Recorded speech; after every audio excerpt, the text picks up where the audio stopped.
Good morning, students, and welcome to today's session. We'll be continuing with Newton's laws of motion today also. And last time we had discussed about the concept of inertial versus non-inertial frames and how to um how to apply Newton's second law in a non-inertial reference frame with the use of the pseudo force which acts on the body. Okay, so we will look into more problems based on that today also.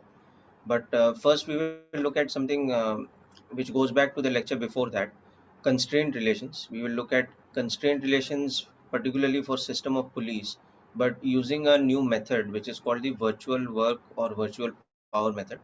Now, this method is something quite important in mechanics in general, not just for Newton's laws of motion, but for future chapters also. So let's begin today's session with the understanding of a new method called the virtual power or virtual work method for constraint relations, and we will begin the discussion about that with its application for system of pulleys where there are multiple pulleys and multiple blocks, and we have to find the relationship between their motion, like the ratio of their velocities or accelerations. So that kind of situation. Okay, so let us begin.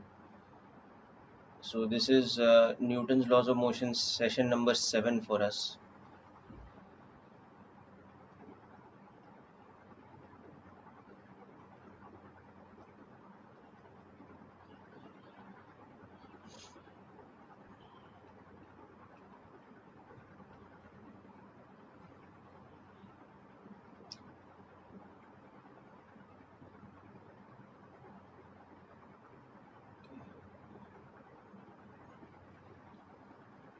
So we will discuss a theorem called the virtual work or virtual power theorem, okay, for constraint relations.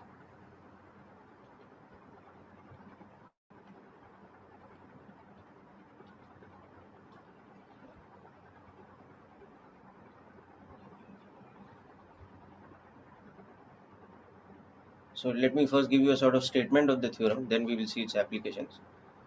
So in a mechanical system,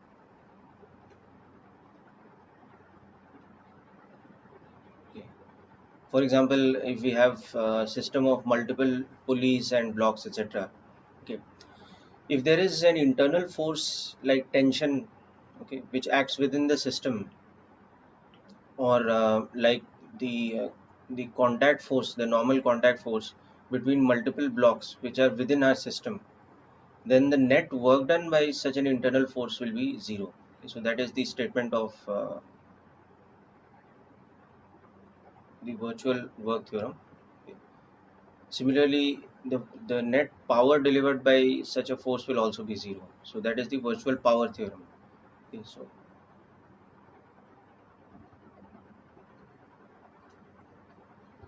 the net work done, okay, or net power delivered by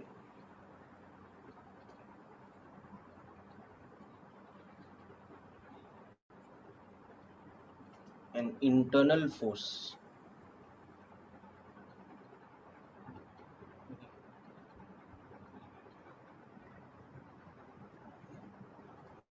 such as tension in the case of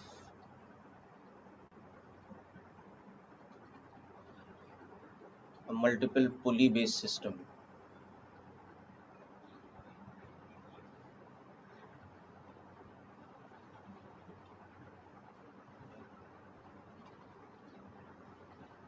Will be zero. Okay.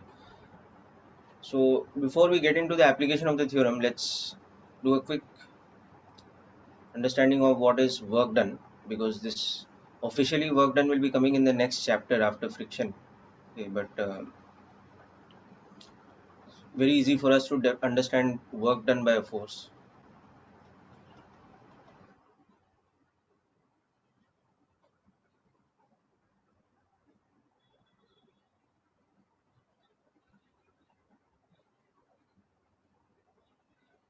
Okay, so if a force F acts over a displacement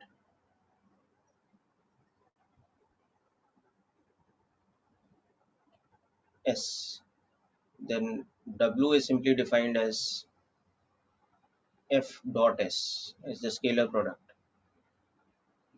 and that is further equal to the product of the magnitudes into cosine of theta. So if on an object a force F acts like this while the object is displacing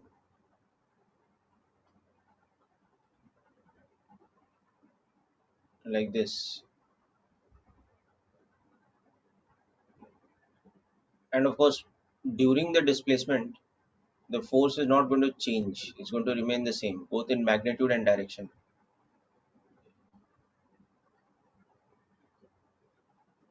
So this force remains constant throughout the displacement.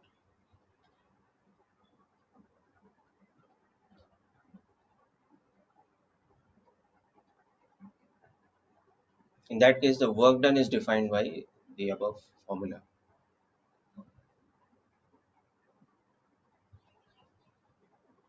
Okay. So just make a note of this first, then we will discuss more.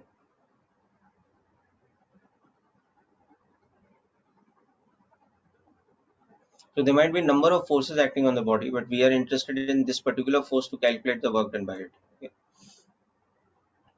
So the work done by that particular force will be the dot product of force with the displacement of the body.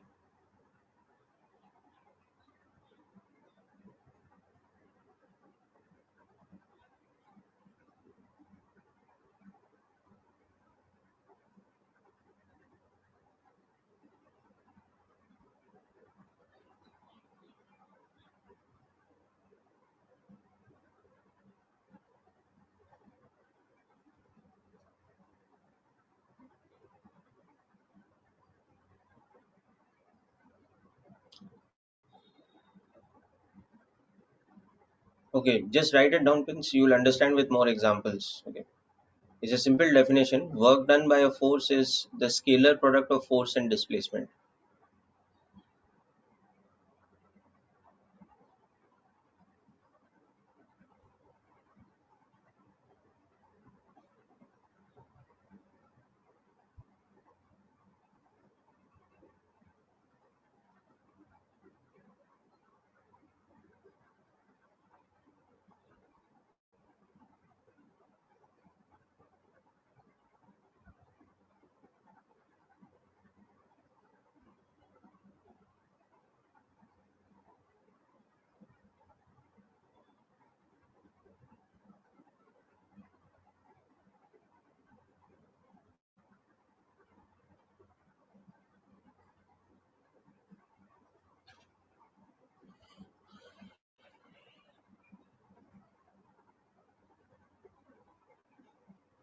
Okay, so now let us come to simple application of. So this is a definition. Don't worry about the derivation we. Okay. This is the definition of work done. So it is not derived from something else.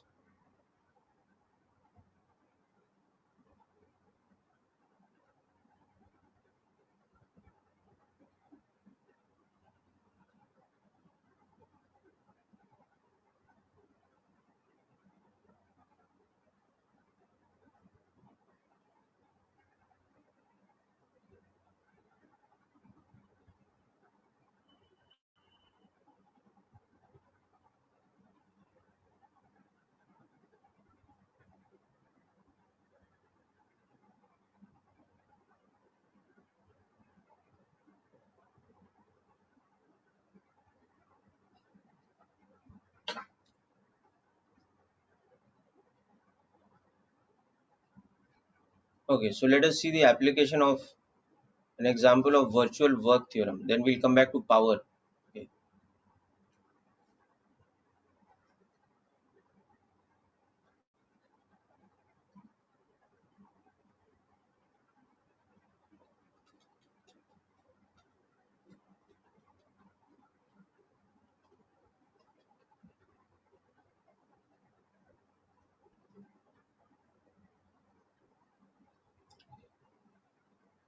So the basic statement of virtual work theorem that net work done by an internal force will be zero.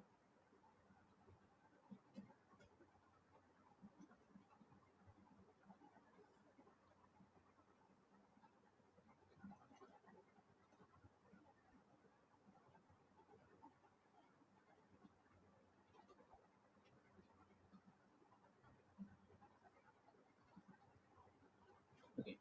So let's start with a very basic example of this. Then we will come to more complicated examples. So suppose we have this simple pulley system, like a slightly modified Atwood machine. We can apply it to simple Atwood machine also. There's no problem with that.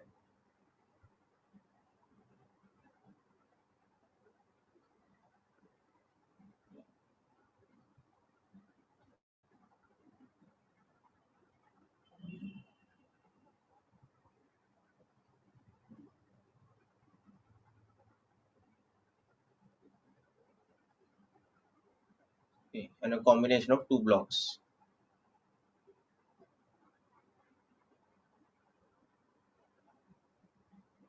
So everything is standard over here in the sense that it is a, you know, inextensible and massless thread, and the pulley is frictionless and all that. So if blocks A and B are like this, okay, at time t, let's say, okay, and what is happening after some time, this block has displaced like this and reached somewhere here, and similarly this block has displaced like this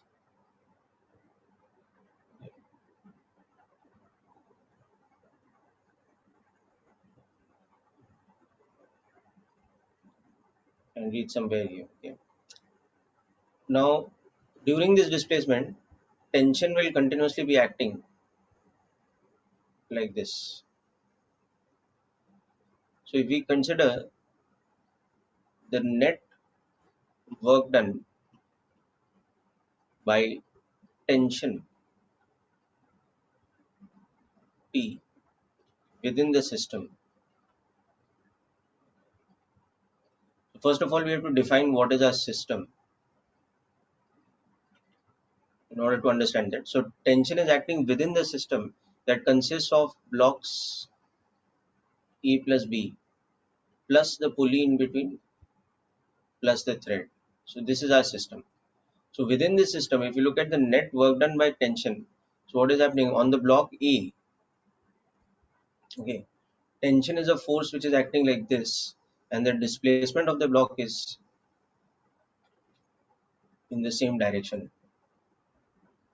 So work done by tension on the block E,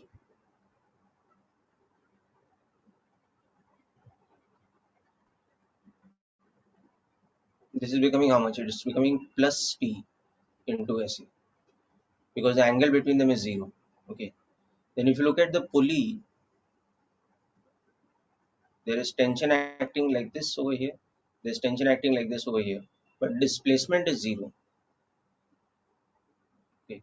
So work done by tension on the pulley is zero. And last of all, if you look at the block B, now on the block B, what is happening? Tension is acting vertically upwards, as you can see here. But the block is displacing in which direction? In the opposite direction. Okay. So work done in this kind of situation where force and displacement are at 180-degree angle. If this angle is 180, the work done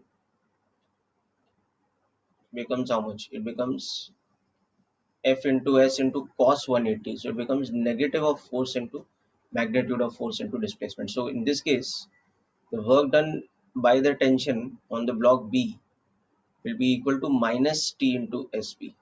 Okay. So the net work done by tension is the sum of the work done on A plus the work done on B plus the work done on the pulley. Because the pulley is not moving, so that's fine. So this will be plus T. So this should be 0. Okay, this net work done should be 0. This is our virtual work theorem.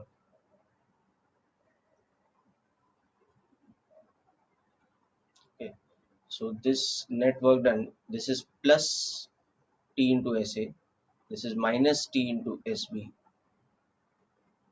So what that tells us that SA must be equal to SB in magnitude. Okay. This is a simple constraint relation over here. And from this only by differentiation we'll also get that the instantaneous velocity of this block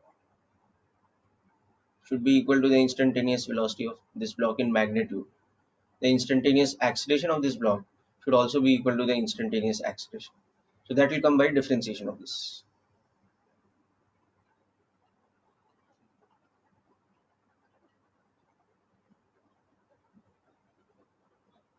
Okay. And similarly,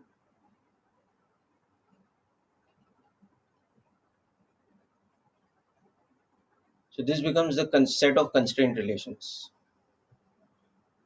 Okay. So this constraint relation is very simple to understand since the thread is of fixed length. Okay. If block B comes down by a certain distance x, it will have to pull block A by the same distance x horizontally. So it's very obvious that SA is equal to SB. But that we are deriving here by a different method, which is the virtual work method. So just make a note of this example, then we will see its application in more useful and complicated questions. Obviously, in this simple question, you will not be making use of virtual work. You look at the problem and you understand that they have same magnitude of acceleration. But this is just to explain to you the concept of virtual work itself. You just make a note of this first.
Okay, people. So hope you've understood the application in this simple context.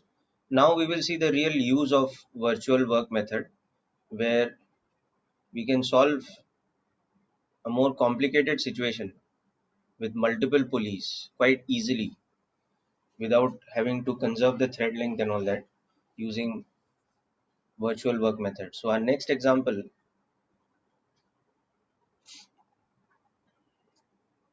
let us say something like this.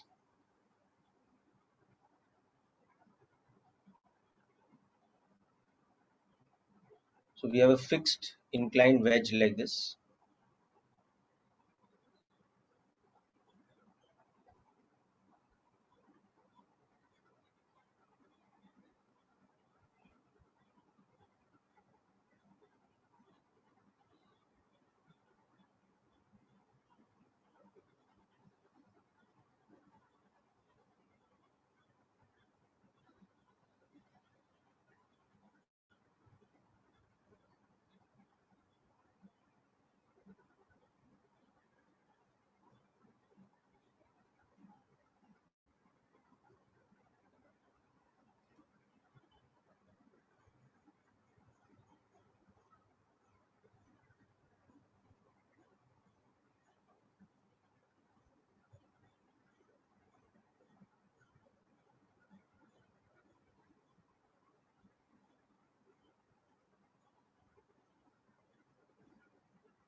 Just a minute.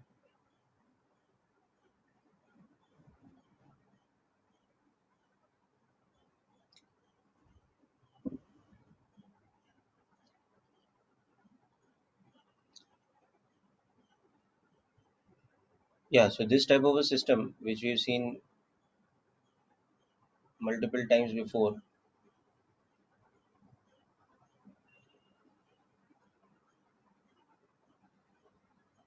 So it is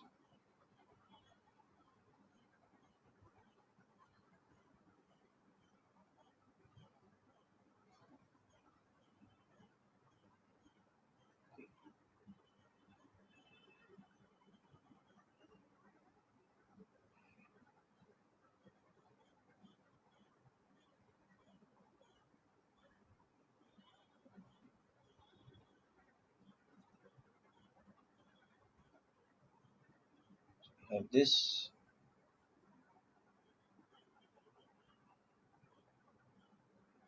So there's a fixed ceiling here, and this pulley is attached to the fixed ceiling. There is, okay. So if now this block here, A, suppose it is under the influence of this system, it is accelerating downwards, and this one is accelerating upwards.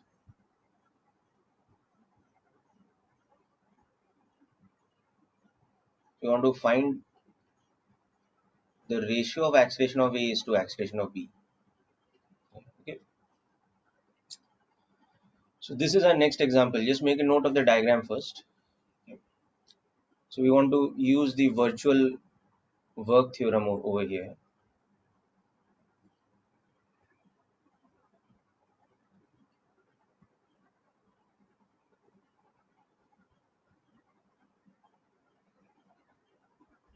Yes, the pulley is attached to B, you can see. So all pulleys in the system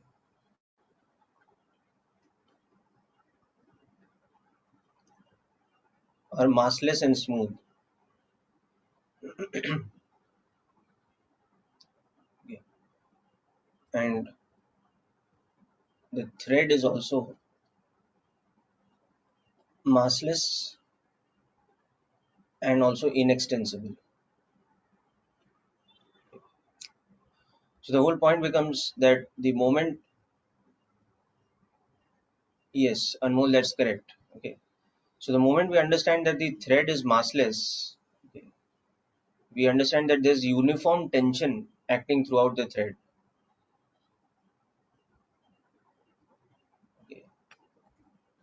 So the magnitude of tension acting will be the same at all points within the thread. That's the first thing that we'll understand about the system. So before that, we'll take our system as the combinations of blocks A plus B plus the pulleys plus the thread. So there'll be uniform tension acting everywhere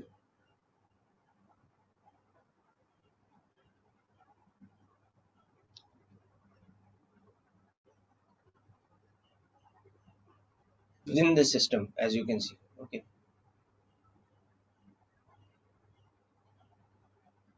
So now, if the block A makes some displacement down the inclined plane, like this, say SA, and during that time the tension acting on it is in the opposite direction. So work done by tension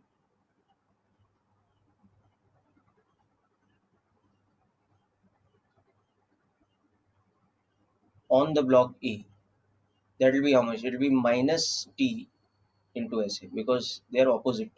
And the two vectors, the displacement vector and this, they are at 180 degrees. Okay. On the two pulleys, the work done will be zero. So we need not worry about them. But what about on the block B? On the block B, you can see the net tension which is acting, because this pulley is attached to it. Okay. So it's part of block B. So the net tension which is acting is a combination of this. So there's 3T acting upwards. Okay. And the block B is going to make an upward displacement.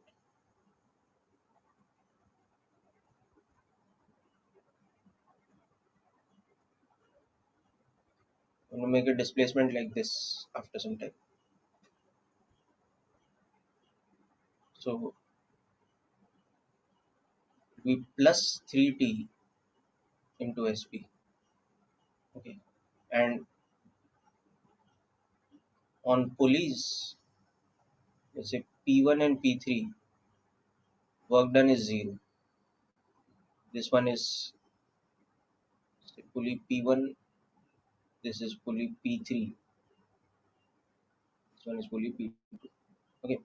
So now a virtual work theorem is that net work done by tension should be zero.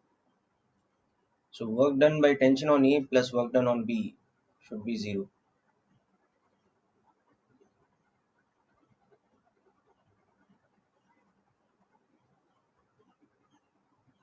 So this will give us the ratio of displacements, and after that we will differentiate that to get the ratio of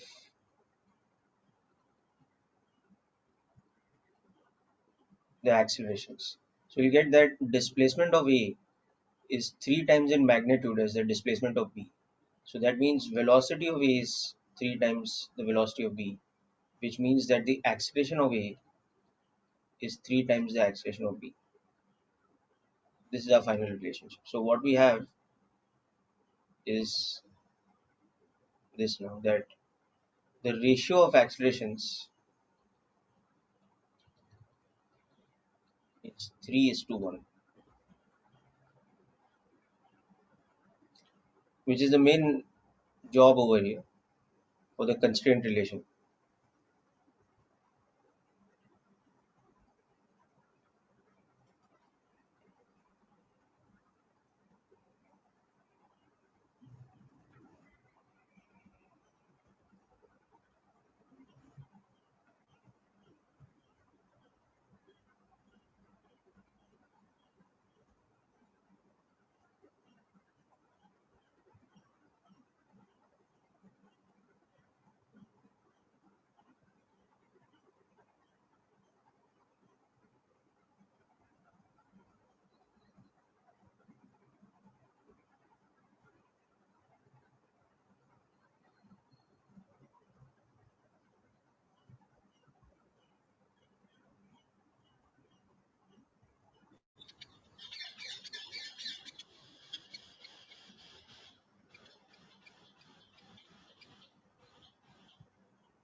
Okay, so understood the concept here, I hope.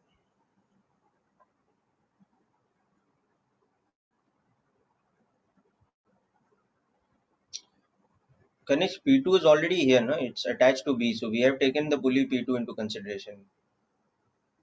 P2 तो displace हो रहा है ना B के साथ. See, the pulley P2 is over here,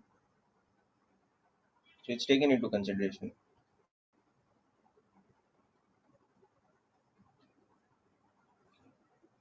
So the question was very simple. We just wanted to find the ratio of the accelerations.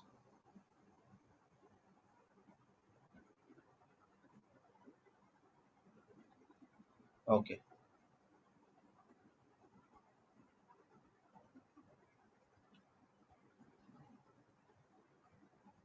Now we'll see one more example which is a little bit more complicated. Then we'll come to the virtual power theorem.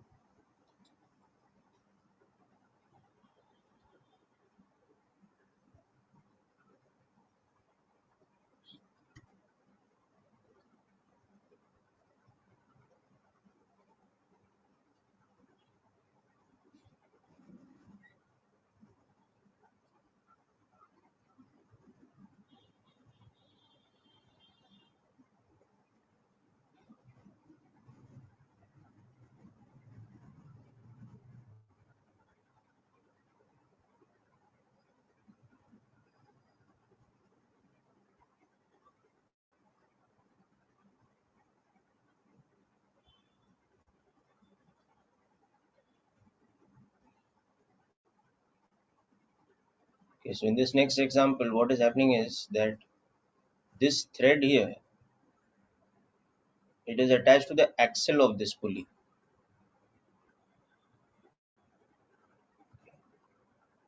Of course, this pulley here is attached to the ceiling.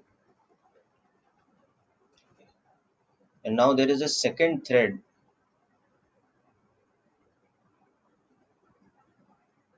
which is going around this pulley.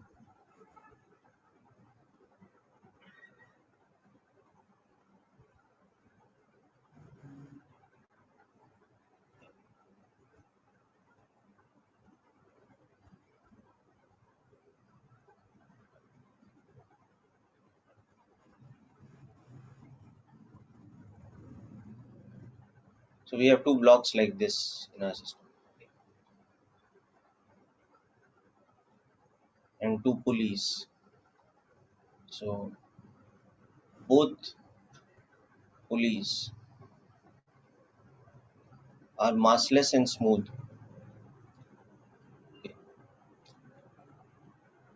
Both threads, so there are two different threads now, as you can see,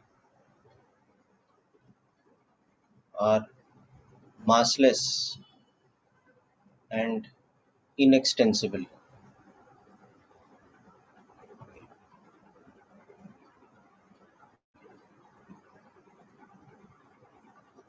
So first of all, find the ratio of tensions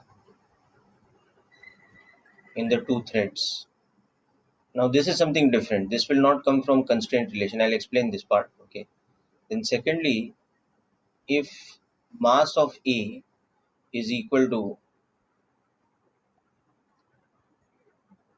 5 kgs, okay, then find mass of B such that the system is in equilibrium. Okay, when released. That is, the block should not accelerate.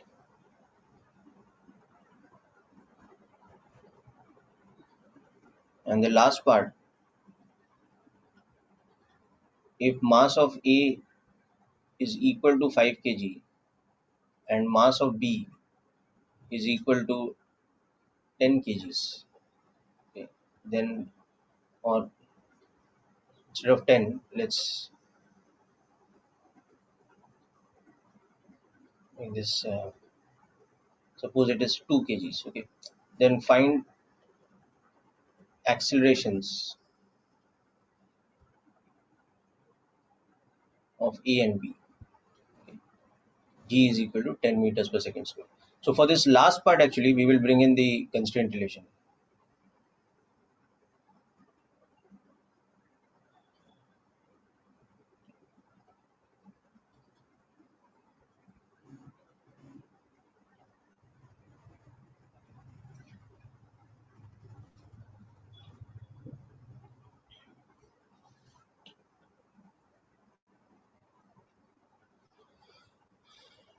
Okay, so just make a note of the question first.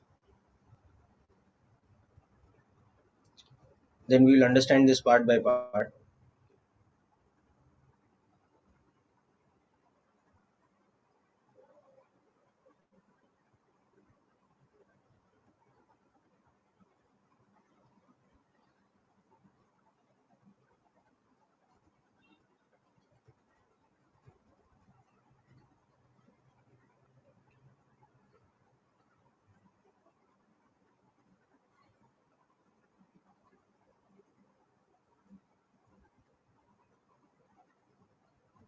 Okay.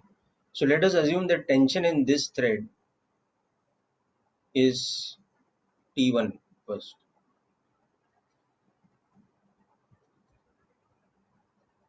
Okay. And because this is a separate thread, it has a different tension. So let us assume that tension is T2.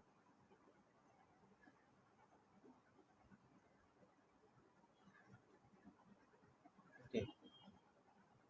Now we want to find the ratio of this T1 and T2. That's the first part. Okay. In so it doesn't matter whether the system is in motion or not. Okay. So could be that the blocks are moving such that this is moving down, this is moving up. That case, this pulley is also moving up. So we will understand this ratio from the fact that the pulley P2 is massless. Okay, so massless means its mass is tending to zero. Okay, so the net force on a massless body,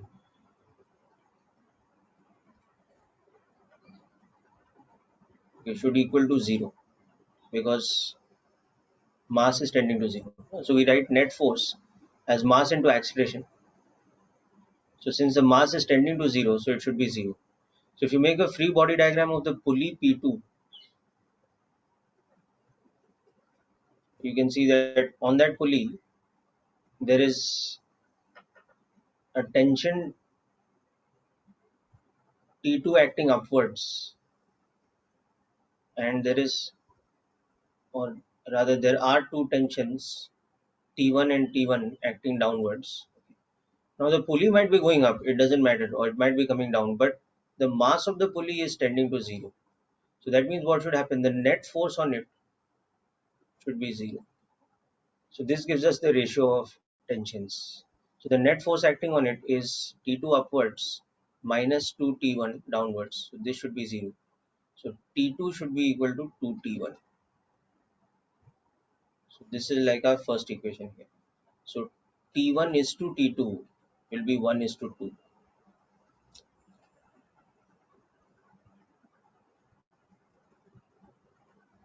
Okay.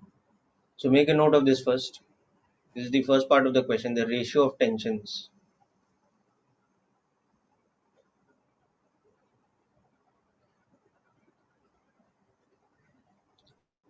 Okay. So we haven't used any virtual work method yet. That will come in the last part where we calculate the ratio of the accelerations. Okay. This part is just the ratio of the tension. So whenever we have a system where there are multiple threads and multiple pulleys, okay, so if there is a combination of threads applying different tensions on a pulley, we always use this concept that the massless pulley will have net force acting on it equal to zero. So that will give us the ratio of tensions. So make a note of this first, please.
Okay, now next thing we want to find out is, yeah, all the information for the question is here, so don't worry, Sarah. Okay. So second thing we want to find out the ratio of the masses. Ma was given to us as 5 kg. We want to find out mb such that the system should be in equilibrium.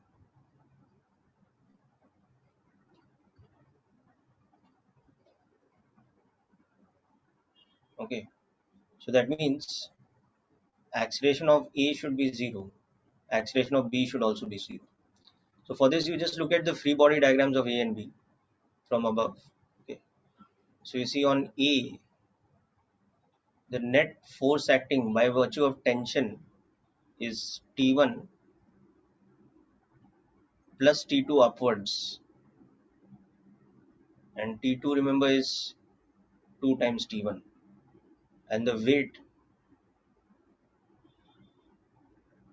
is 5g downwards. And we want that acceleration of A should be 0. Whereas for B there is tension T1 acting upwards and some unknown weight acting downwards, and acceleration of B should also be 0. Okay. So this is all in ground frame.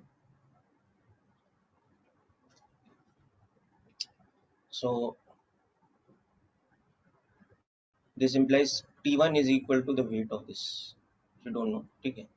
Acceleration of A is 0, which means that T1 plus T2 is equal to the weight of A. Okay.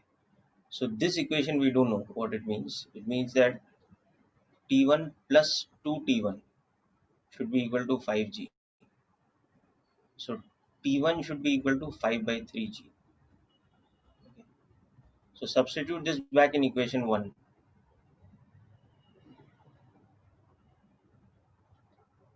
Okay. So we'll get that mass of B should be equal to 5 by 3 or 1.67 kg for equilibrium condition.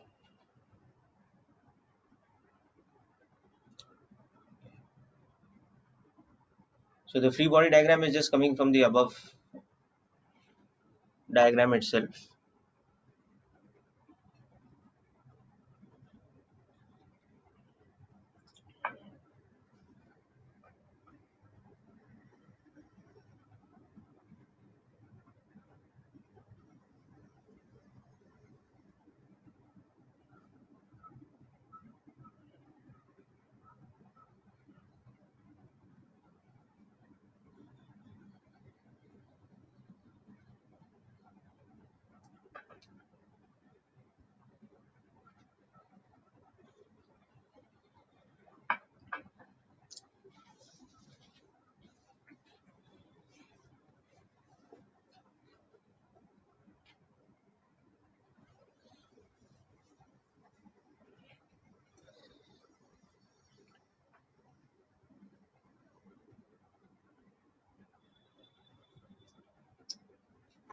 Okay, so hope this part is clear to all of you.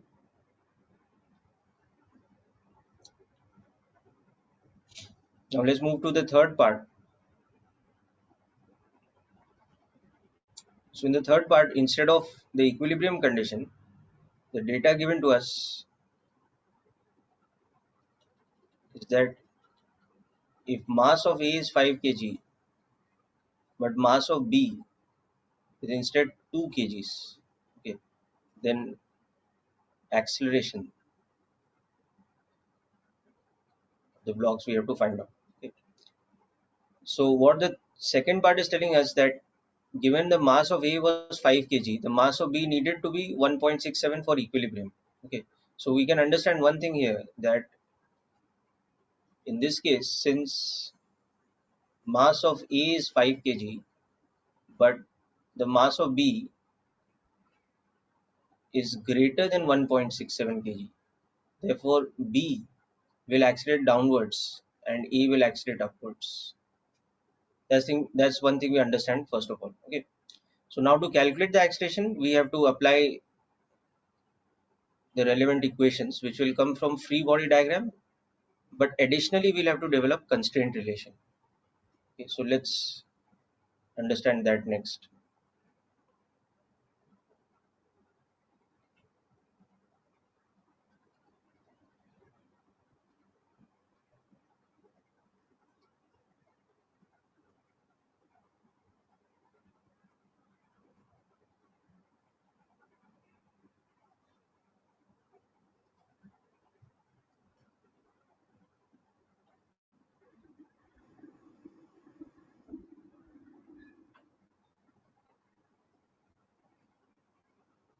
Okay, so we have this condition. Okay.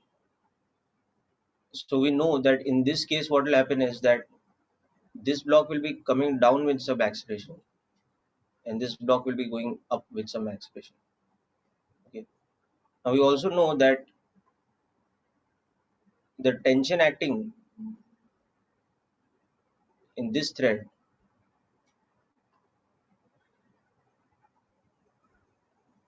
is T1. The tension acting in this thread is T2, and the relationship between T1 and T2 we know that T2 is equal to twice of T1. Even though this pulley is now coming down, but this is a universal constraint relation that we understand. Okay. So this is our equation 1. Okay. Now if you look at the block A in the inertial frame,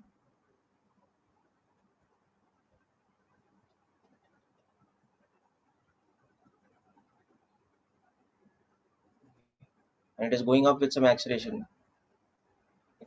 So the equation for it becomes that T2 plus T1 minus weight is equal to mass into acceleration. This is our second equation. Okay. And if you look at the block B, we have just a single tension T1 acting on it, weight acting downwards, and it has some downward acceleration. Okay, this is also an inertial frame. Okay, so we have weight minus tension is equal to mass into acceleration. So we have so far 3 equations, but we have 4 variables because T1, T2,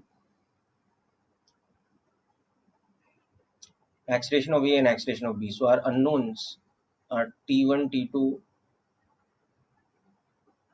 Okay, so we need a fourth equation.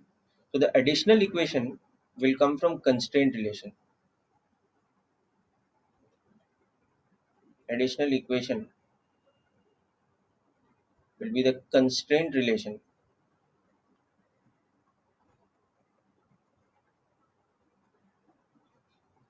which will tell us the ratio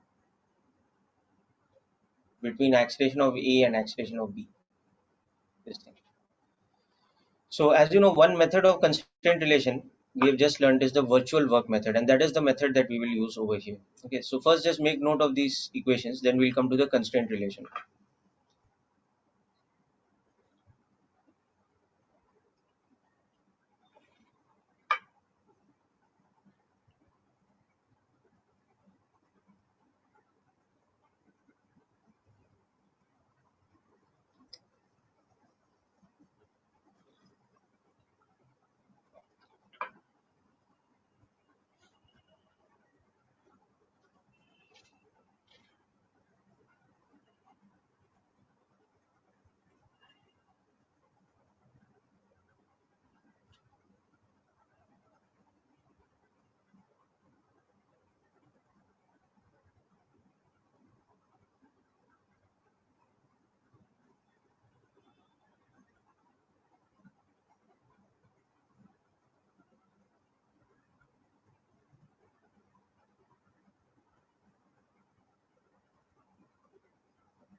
Okay, so let's come to the constraint relation now.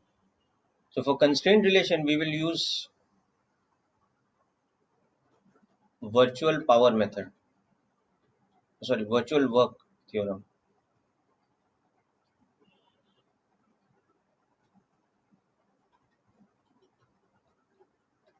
So virtual work theorem में देखो क्या हो रहा है. On the block A, the net tension acting is T2 plus T1, and the block A will displace in the upward direction.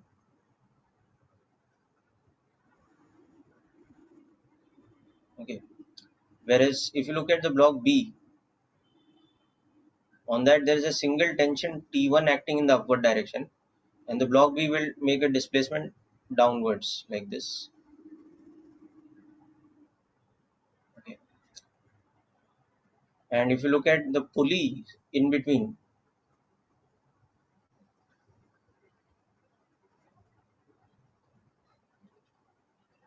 the pulley does make a downward displacement, but the net tension on it is zero.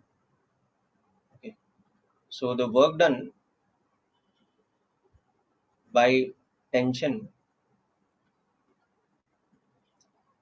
on the block A, that is T2 plus T1 into SA. So that is plus 3T1 SA. Since we know that T2 is equal to twice of T1, that is a known fact from equation 1. Okay. On B, it is minus of T1 SB. Okay. Work done on B is much. Okay. Work done on the pulley,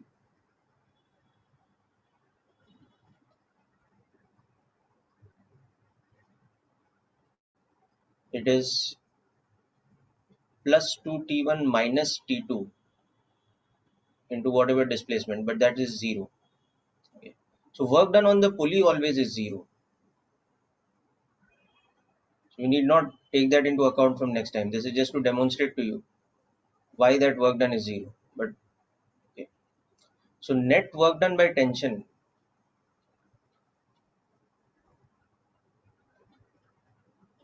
okay, that is both tensions T1 and T2 put together, this should be 0.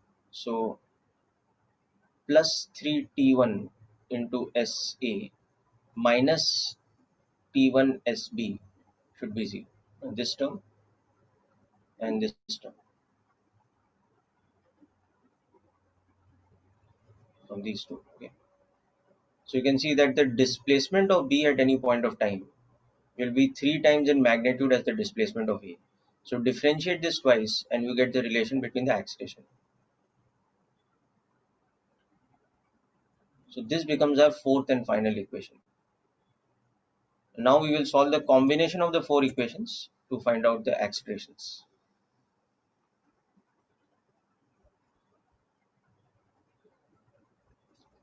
So this is the solving of the constraint relation by the virtual work method.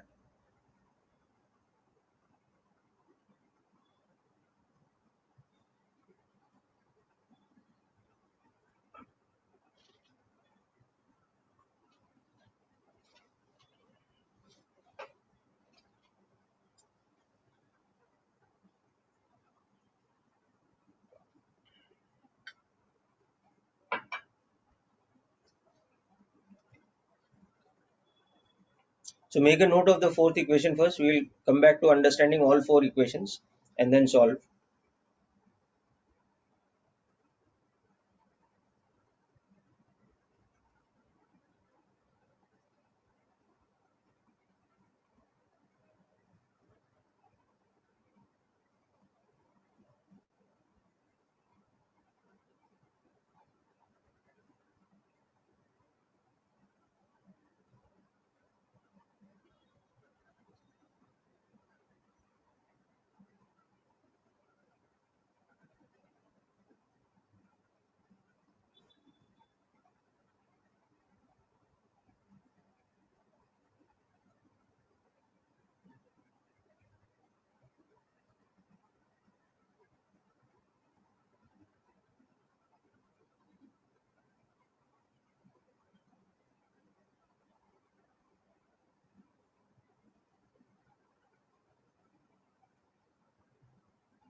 Okay, so I hope you understood the virtual work concept over here.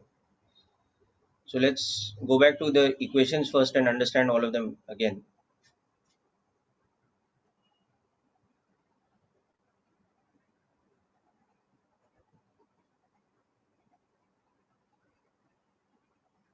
Yeah, so okay, Prince, we'll do that also. Really, you should have written down part two anyway. So see in part two what we had calculated. Where is part two?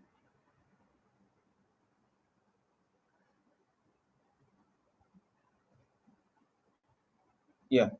So over here in part two, see what we had calculated, that if the mass of A is 5 kg, then to keep the acceleration of the system zero, we need to make the mass of B how much? 1.67 kg. And the reason for that you had understood that if both the accelerations are zero, then the relationship between the tension shows you this. This relationship between the tensions, this is independent of acceleration. Okay, this is independent of the values of MA, MB, accelerations, etc. Okay. Because it clearly comes from the fact that the pulley is massless from this fact. Okay. So now in part 3 we saw that we increased the mass of B. Instead of 1.67 we made it 2 kilograms. Made it 2 kilograms, whereas this is the same. So the moment this became more than 1.67, this is what will happen. B will come down because its mass has become excessive compared to what we need for equilibrium, and mass of A is the same. So this is clear now, Prince. Second part is clear fully.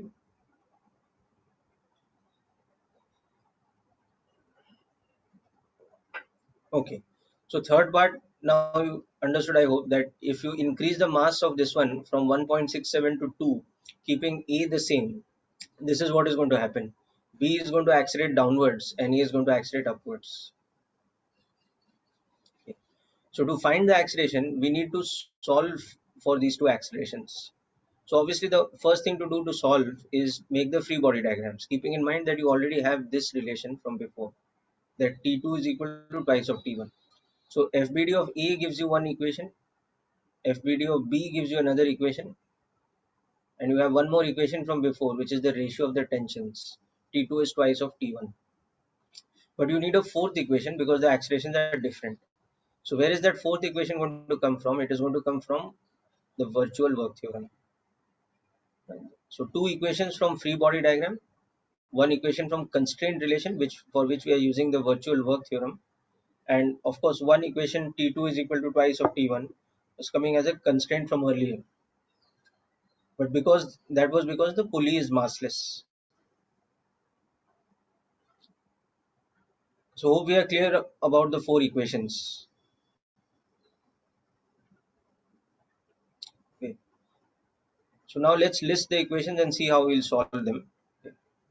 So equation 1 was that T2 is equal to twice of T1. So we'll simplify this a little. We'll write it. Let T1 is equal to T, and therefore T2 becomes twice of T. So this will reduce one variable for us. Okay. Now the second equation was for the block A. So for that we had seen T2 plus T1 minus the weight was equal to mass into acceleration. Okay. So we will substitute this and this here. Okay. And we'll also substitute the fact that the mass of A was 5 kg. And we'll take G as 10 meters per second square. So on substitution, this will become 2t plus t minus 50 is equal to 5 times acceleration of A. So this will become 3t minus 50 is equal to 5 times acceleration of A. This equation. So this is my modified second equation now. Okay. Similarly, the third equation was coming from free body diagram of B.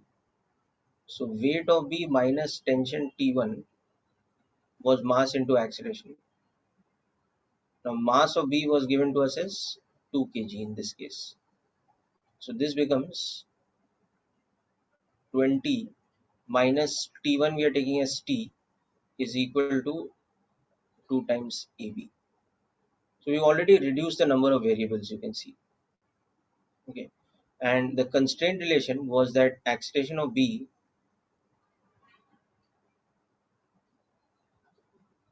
was how much? It was 3 times acceleration of A. This was the fourth equation. Now to solve this further, first thing we'll do is we'll substitute this here.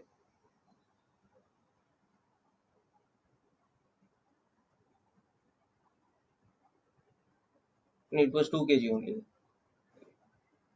So on substituting this here, this equation becomes 20 minus T is equal to 6 times acceleration of A.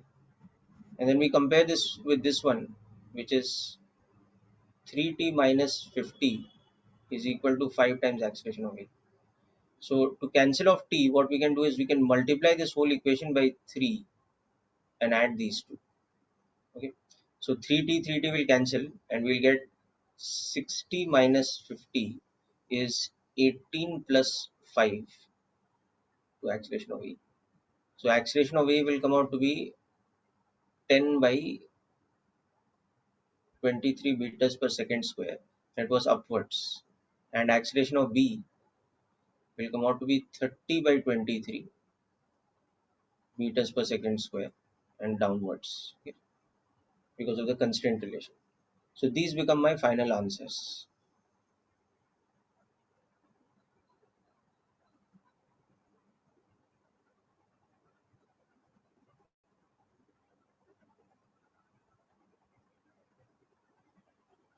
Okay, so this is the maximum difficulty level type of question where there is multiple thread and multiple pulley.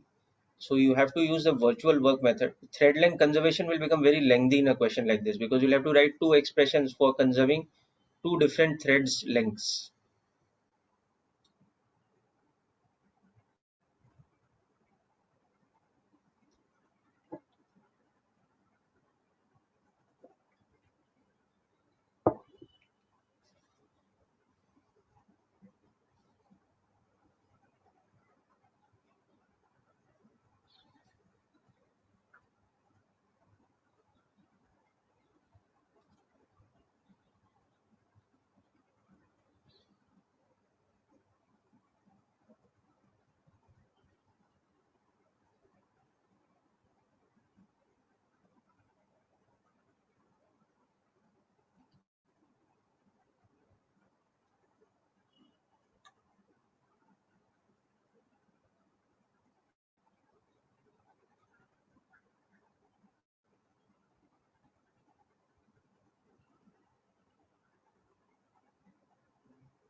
Okay, so hope the solving part is clear, this question.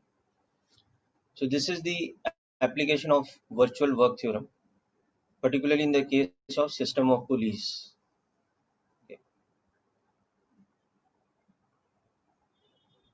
Now from this we move on to virtual power theorem, which is like a second part of this theorem.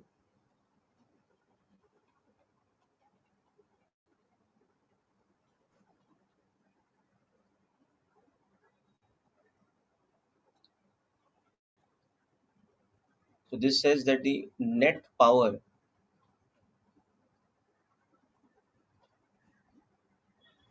developed by an internal force within a system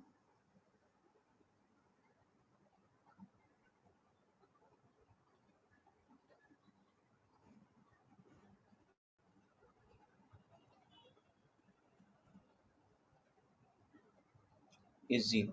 So to understand the theorem, first of all, we have to understand the definition of power.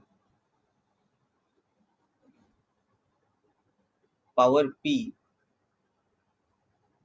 developed by a force F. Okay. So how is power defined? Power is defined as the rate of work done, okay, with respect to time. So power is defined like this. It is dW by dt. Okay. So power is in watts. The SI unit is watts, where 1 watt equals to 1 joule per second. Because as you know, work is defined in joules. Okay. 1 joule of work is 1 Newton meter.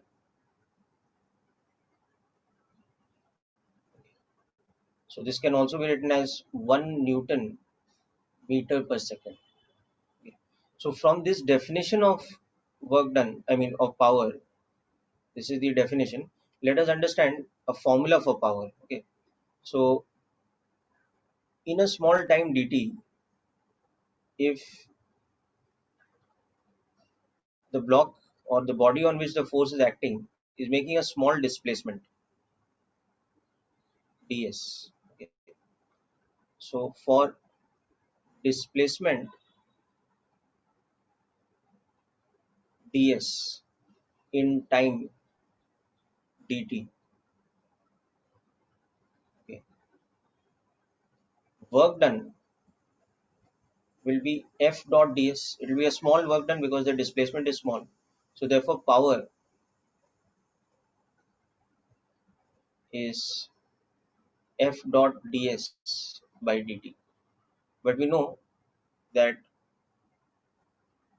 ds by dt by definition is nothing but instantaneous velocity, or what we simply call the velocity. Okay. Or displacement can be written as v dt. So power, which is rate of work done,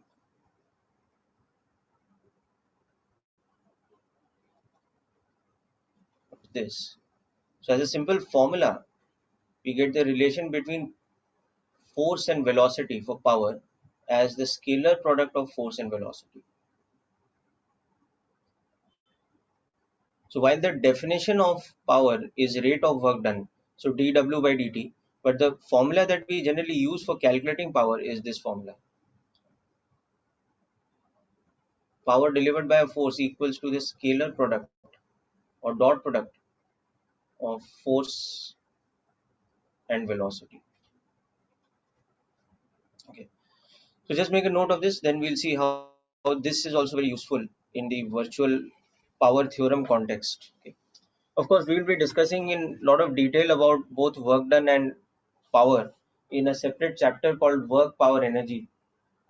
But the basic definition can be understood here because there's the application of that concept with the constraint relations.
Okay, so let's understand how we can use virtual power theorem in a given mechanical system.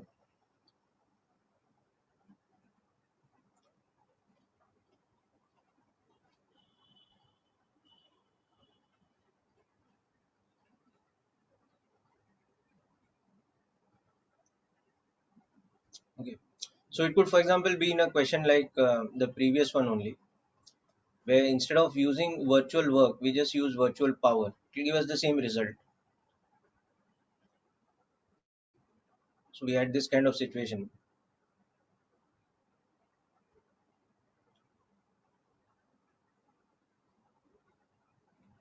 We had a block A over here, a block B. Now this one was going up and this one was coming down. So we wanted to find the ratio of the accelerations. That was part of the constraint relation. The rest was, of course, FBD and all that. So in any question like this, the first thing we'll start with is the understanding of the relationship between the tensions. Okay. So that, as we have seen, the relationship between the tensions comes from the fact that this is a massless pulley. And both the pulleys are massless, but in particular, the pulley on the right is massless.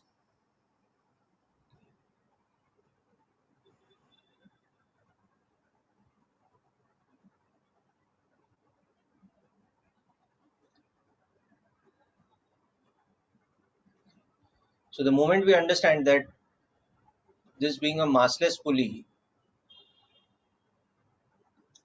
you know that net force on it is zero. So we can start the problem like this, that if this tension is T, without even writing T1, T2, we can see that the net force on this pulley is zero, means that the tension here has to be 2T. Okay. So this is 2T. Okay. So now we can see that on the block A, there's a net tension of 2T plus T, 3T acting. Okay.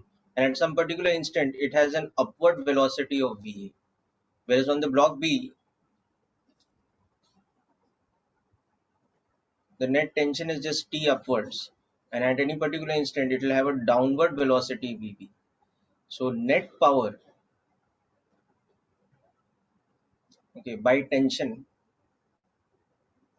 should be zero.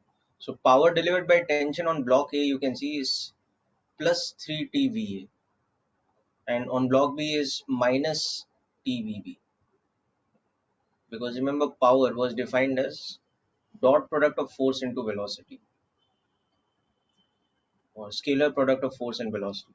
You can see, so you have 3 VA is equal to VB. So differentiate this and you have 3 times acceleration of A is equal to acceleration of B. So acceleration of A is to acceleration of B comes 1 is to 3. Okay, so this is the direct application of virtual power theorem.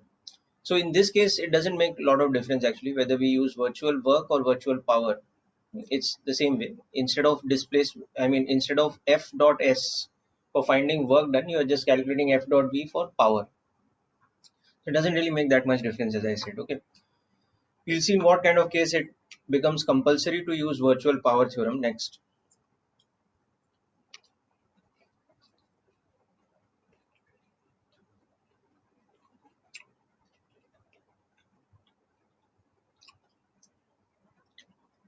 Yeah, just write down the steps in the theorem, Prince. You'll understand.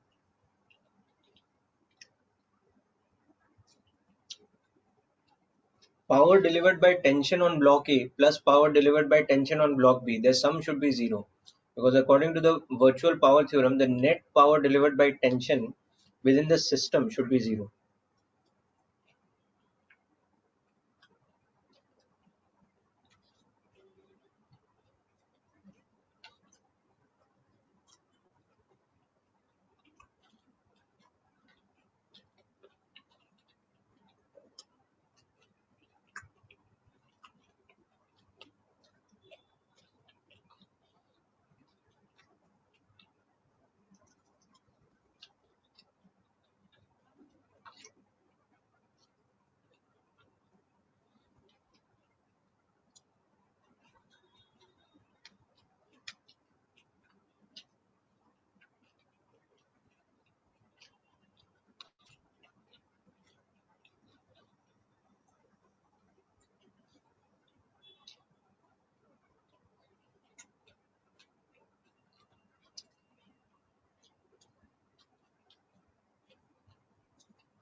Okay, so is the application clear?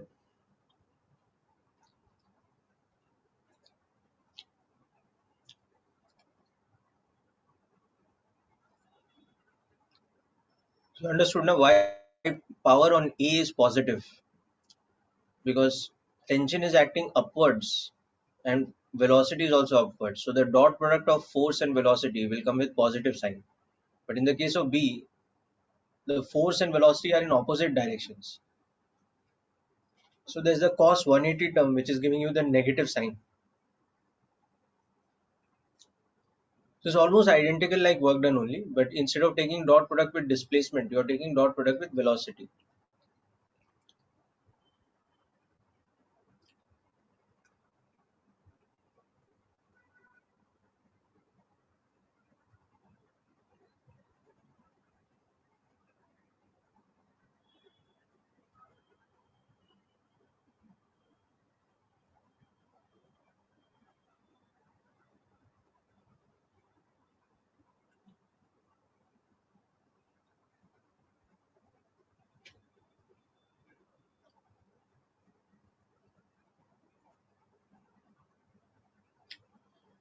Okay, now let us see a different kind of situation where there is some oblique angle involved between the thread and a moving body. So using virtual power becomes compulsory. Okay, so the next example we'll see, I'll explain why, but it is not going to be feasible to use virtual work theorem, because it just won't be possible for us to calculate the work done, whereas calculating the power delivered by tension will be comparatively very simple. So we have a situation like this. There is one block on a frictionless surface.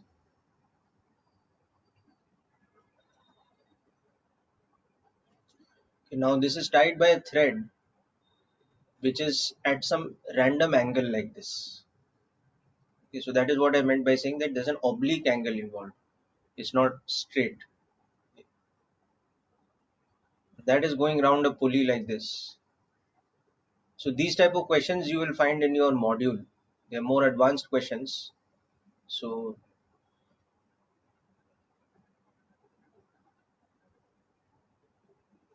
a book like H.C. Verma doesn't have too many problems like this. But your module, or even for that matter DC Pandey, there are plenty of problems of this type.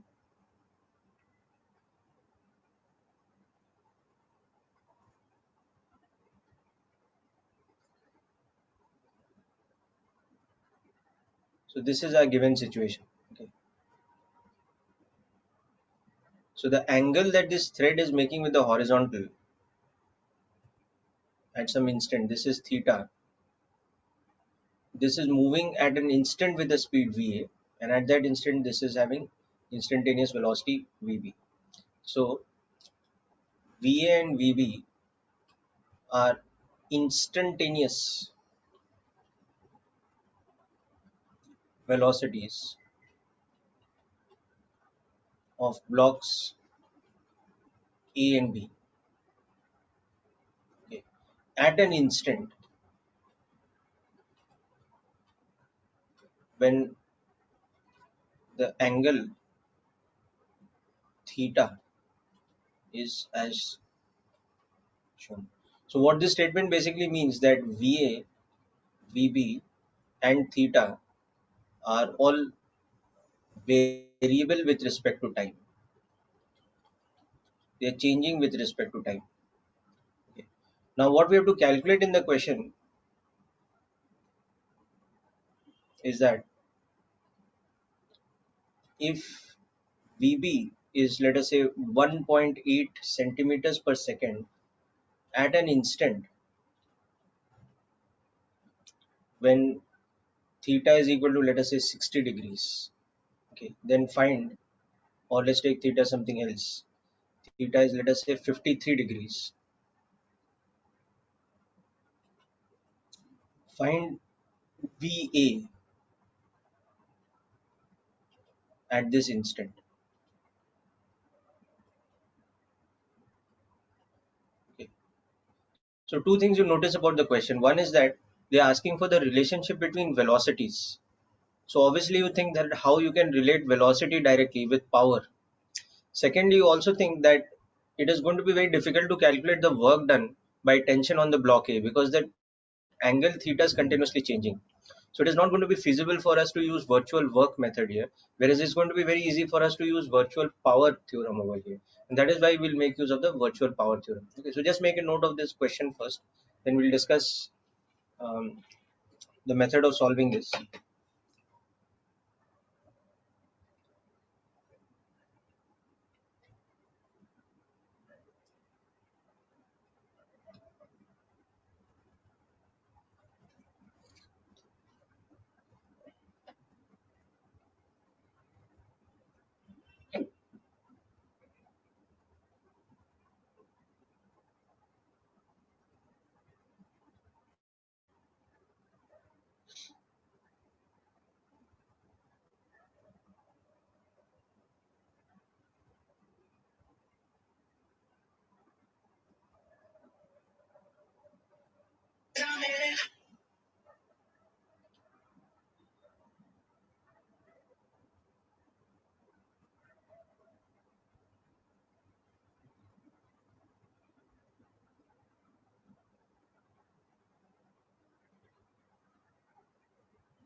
Okay, so hope you've noted down the question.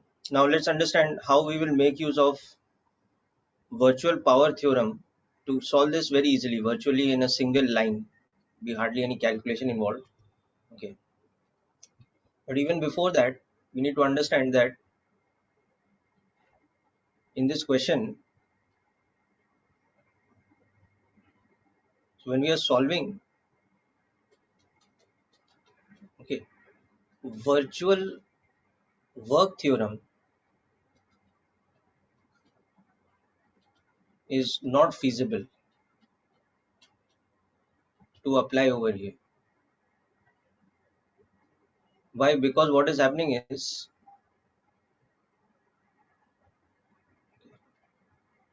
because theta is variable. Okay. So when it comes to the work done by this tension force on A, initially the tension is at some angle theta like this, but after some time that angle is changing. So as A is moving like this, okay, this angle is changing. It is becoming theta plus delta theta. No? As the system is moving like this, you can see after some time when it comes here, this tension will, this angle will change. Okay, so it's not so easy to apply. There is a method, but we won't discuss it here. Okay. So instead, we can use virtual power theorem easily. So that is what we do over here. So we understand that, yeah, I'll just check your answer. There's a uniform tension T acting throughout the thread over here. So if we want to understand the power delivered by that tension on the block A, we can see that the tension is acting like this as a force, whereas the velocity of the block A is in this direction. It's in the horizontal direction. So VA is like this, and the instantaneous angle between them is theta. Whereas on the block B, tension is acting vertically upwards, whereas the velocity is opposite to that, and it's downwards. And of course, the pulley is stationary, so there is no power delivered on the pulley. So net power by tension within the system should be zero. So that is telling us that TVA cos theta, because power is F dot S. So it is product of magnitudes into cos of the angle between them. So using that, okay, minus TVB will be zero. So the constraint relation will always be that VA is equal to VB divided by cos theta. This is the constraint relation.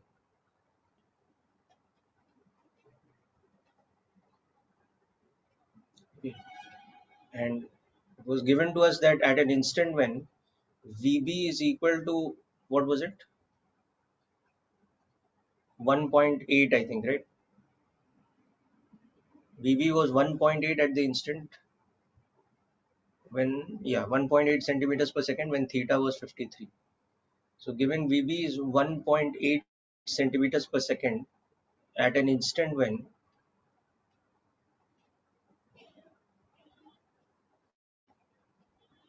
theta is equal to 53 degrees. So we wanted to find out VA. So we substitute that over here. So VA at that instant will become 1.8 centimeters per second divided by cosine of 53, which you know is 3 by 5.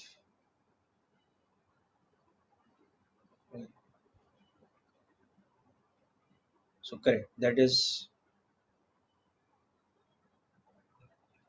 going to come out to be 3 centimeters per second.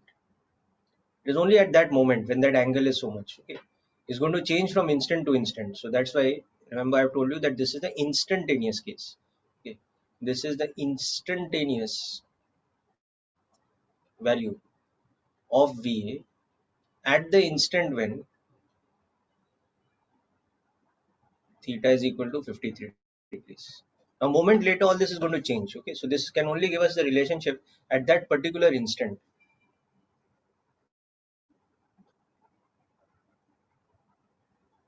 Yeah, all that is there, but doesn't really matter because we are not doing the Newton's laws analysis, Ansh. We are only calculating the relationship between the speeds V and VB. So even at the, if the surface were having friction, okay, that wouldn't matter for the relationship between V and VB. That will affect the acceleration of the system definitely, but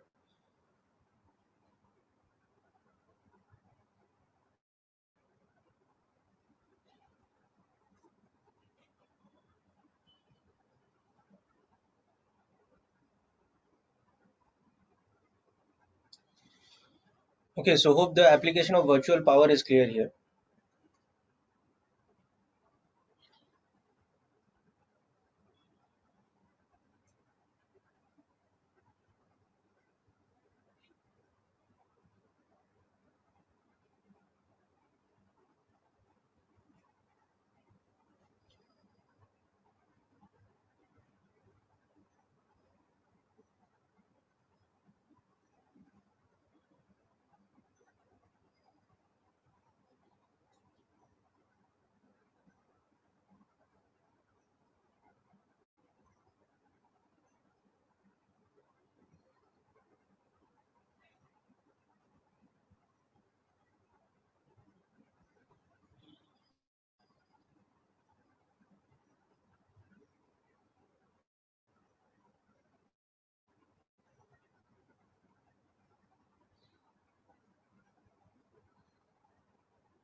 Okay, so before we conclude, I will just show you an alternate method of verifying this result over here, but that will be making use of calculus. Okay, so it will be more lengthy in comparison. So you can also get the relationship between VA and VB by using a calculus method where we conserve the thread length.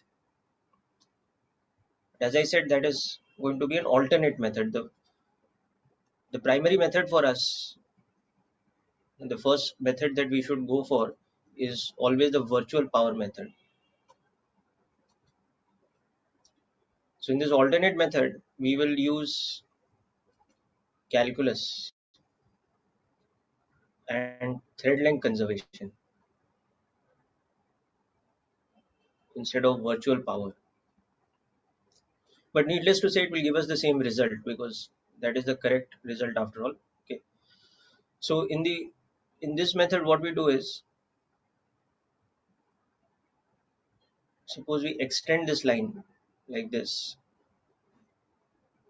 So we take this to be a fixed height h, whereas this to be a, you know, variable distance x, whereas this distance here, again we take it as a variable distance y. Okay, and this thread length, suppose this is z, this is also variable. Okay, so the total length of the thread, we can see total thread length L is equal to z plus y. In my equation you can see z is this hypotenuse, okay, and y is this vertical height of B from the pulley. Okay, where you can see that z is equal to square root of x square plus h square. So square root of x square plus h square plus y is equal to L, which is a constant.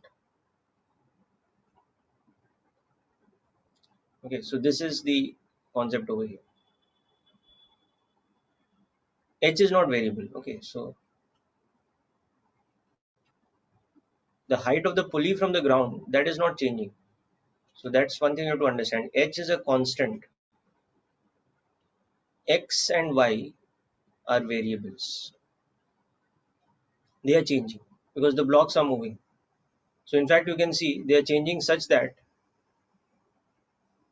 dx by dt is equal to minus of VA, whereas dy by dt is plus of VB. Why minus? Because the direction is such that x is decreasing. So dx by dt is a negative quantity. Yeah. Whereas dy by dt is a positive because the depth of B from this pulley above is increasing. Okay. So on this relation now we apply differentiation. What we do is we apply differentiation with respect to time t. So differentiation of this whole thing, okay, not confuse this is x square plus h square plus y should be 0 because L is a constant. Okay, so that's why I said this is going to be a little bit more lengthy. So differentiation of square root of x square plus h square plus differentiation of y with respect to t should be 0. Now here we'll have to use chain rule. So this will become 1 by 2 into x square plus h square to the power half minus 1 into 2x into dx by dt, because we are differentiating with respect to time.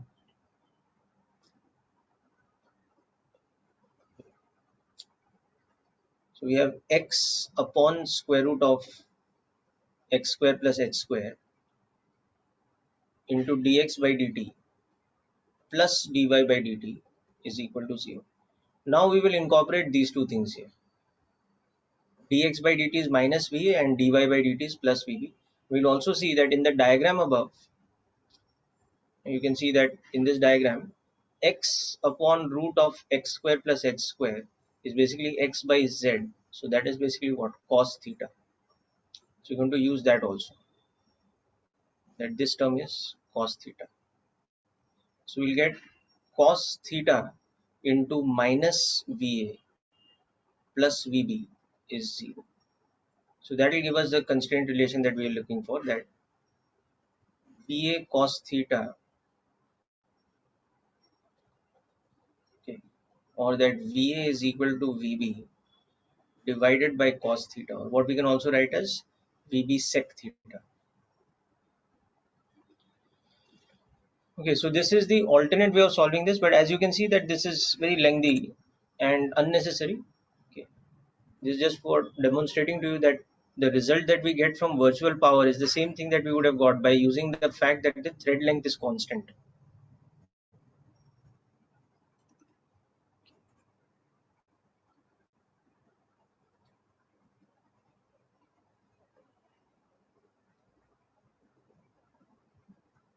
So with this we have completed most of the essential concepts from